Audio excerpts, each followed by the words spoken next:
के माटी छिमाथा में सैटले भक्ति भरल हिनक गाथा तू गाइबले। अरे मिथिला के माटी छिमाथा में सैटले भक्ति भरल हिनक गाथा तू गाइबले। सीता के काम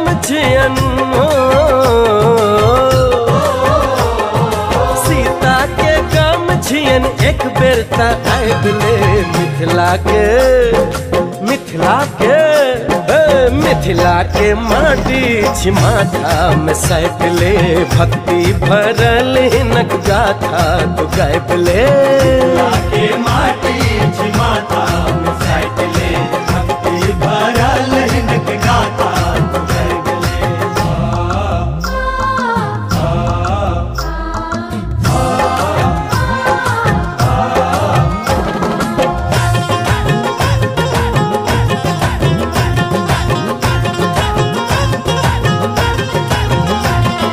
कमला सो कोसी सो पूछले बलान सो जनकक ई बाग खिले मिथिला के नाम सो। देखलो हम मथुरा के एलिए हम काशी सो पावन छे मिथिला ई चारू धाम सो। स्वर्गो से सुंदर छे स्वर्गो से सुंदर छे नैना में राखले। मिथिला के माटी छिमाथा में सैटले भक्ति भरल हिनक गाथा तू गाइबले। के माटी छिमाथा में सैटले भक्ति भरल हिनक गाथा तू गाइबले।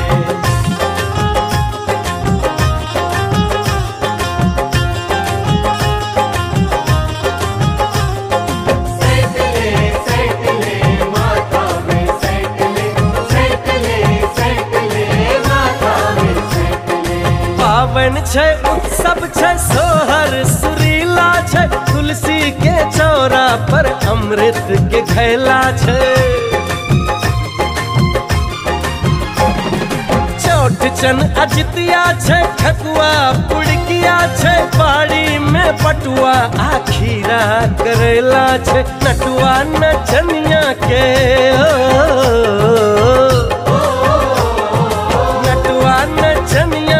ठुमका पर नाचले।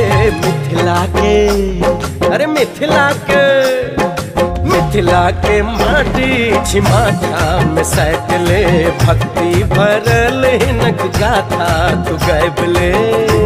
के माटी छिमाथा में सैटले भक्ति भरल हिनक गाथा तू गाइबले।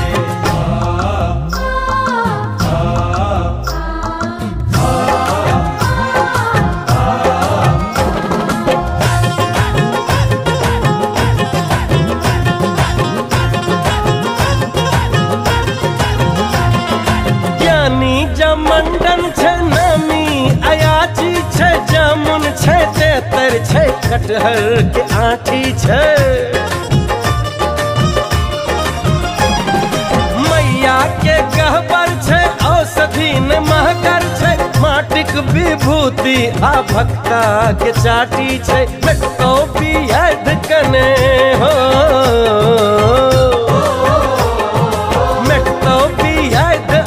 भक्ता के तैपले।